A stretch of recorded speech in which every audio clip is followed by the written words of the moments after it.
यो ललितपुर एकको निम्ति मात्र होइन मेरो क्षेत्रमा केही संशोधन भएको छ हैन, त्यसमा मेरो केही आपत्ति भएन। तर कतिपय कुराहरू पनि यो बजेटको बारेहरू अब तपाईले सोध्नु भइरहेछ, मैले यो संसदको बाहिर आएर कुरा गर्नु परिरहेछ। कतिपय कुराहरू मेरो पनि त्यहाँ प्रश्न चिन्हहरू यो बजेटमाथि छ। कुन क्षेत्रमा मेरो क्षेत्रमा कति दियो त्यो मात्र महत्त्वपूर्ण कुरा होइन। अघि पनि मैले कुरा उठाएको थिएँ, विशेष गरेर मेरो प्रश्न यो बजेटमा के छ भने यो पोहोर सालको बाढी पहिरोले धेरै त्यहाँ क्षति पुर्याएको थियो, ललितपुर, काभ्रे लगायत अरू जिल्लामा।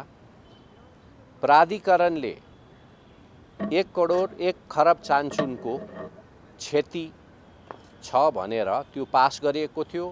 त्यो प्रधानमन्त्रीको अध्यक्षतामा त्यसलाई अनुमोदन गर्यो। पछि फेरि 18 अरब जति थप योजनाहरू नसमेटेको भनेर लगभग 1 खरब 20 अरब जतिको क्षति र यो चाहिँ तीन वर्षमा 3 चरणमा दिने भन्ने एक किसिमको त्यहाँ निर्णयहरू भएको थियो। यो पैसा वर्ल्ड ब्याङ्कले केही ऋणहरू नेपाललाई दिने भनेको थियो, यो विपदको निम्ति सफ्ट लोन दिने भनेको थियो। तर यो कुरा कहीँ बजेटमा कहीँ पनि देखेको छैन। यो पैसा कहाँ गयो मलाई थाहा छैन, यसको हिसाब कहीँ देखेको छैन।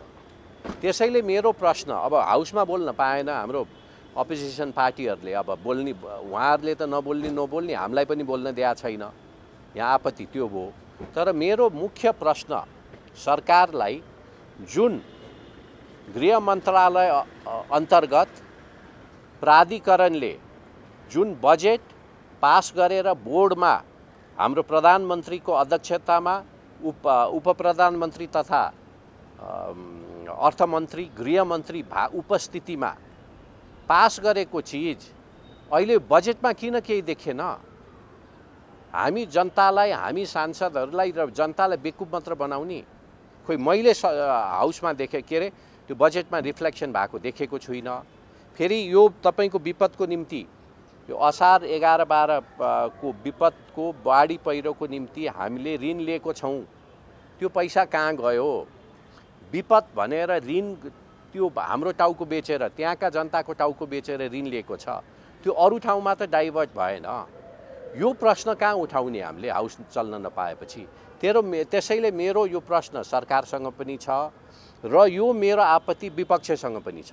यो कुरा उहाँहरूले उठाउनु पर्ने हो, उहाँहरूले उठाउनुहुन्न, हाउस चल्न दिनुहुन्न। र हामीले पनि हाम्रो नागरिकहरूलाई प्रतिनिधित्व गरेर यहाँ आएको छौँ, यो कुरा उठाउन नपाउने कहीँ हुन्छ?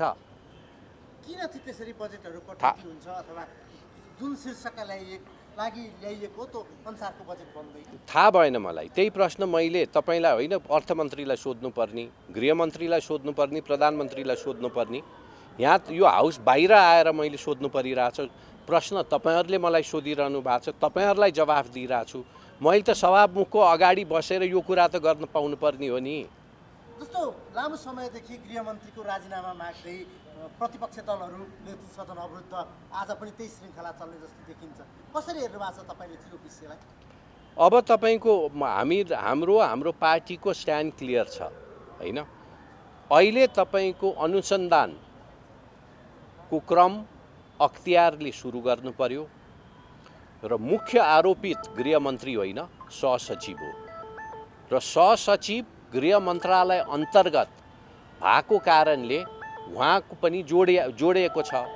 तर जोडिएको छ कि छैन भनेर पुष्टि नभइकन गृहमन्त्रीको राजीनामा माग्न उपयुक्त हुँदैन। केही गरी सचिव भट्टराईको सट्टा गृहमन्त्रीलाई नै आरोपित भएको भए गृहमन्त्रीले राजीनामा दिनु पर्थ्यो, अथवा अख्तियार सट्टा सिआइबीले नै छानबिन गरेको भए राजीनामा गृहमन्त्रीले दिनु पर्थ्यो। तर ऊ त इन्डाइरेक्टली कनेक्टेड मात्र भयो, डाइरेक्टली अहिले कनेक्टेड भएको छैन। भोलि कनेक्टेड हुन्छ कि हुँदैन भनेर त तपाईँको अख्तियारले केही त अब होमवर्क त गर्न सुरु गर्नु पर्यो नि। केही गरी गृहमन्त्रीलाई पनि आरोपित अख्तियारले गरे भने पहिलो सांसदमै हुन्छु, उहाँको राजीनामा माग्छु। त्यति मात्र होइन, उहाँले आफै राजीनामा पनि दिनुहुन्छ। तर एउटा कर्मचारीले भ्रष्टाचार गर्यो भन्ने आरोप लाग्ने बित्तिकै मन्त्रीले राजीनामा दिन लागे भने यो सदनमा सांसद बढाएर 15,000 जति सांसद बनाउनुपर्छ, किनभने प्रत्येक दिन मन्त्रीले राजीनामा दिइरहेको हुन्छ। तर प्रतिपक्षहरू के त्यो जुन उहाँ प्रमुख सचेतक हुँदाखेरि जुन अभिव्यक्ति दिनुभएको थियो त्यसका आधारमा खेल्दै अलिकति पर्सनल इगोमा पनि गएको म बुझ्छु।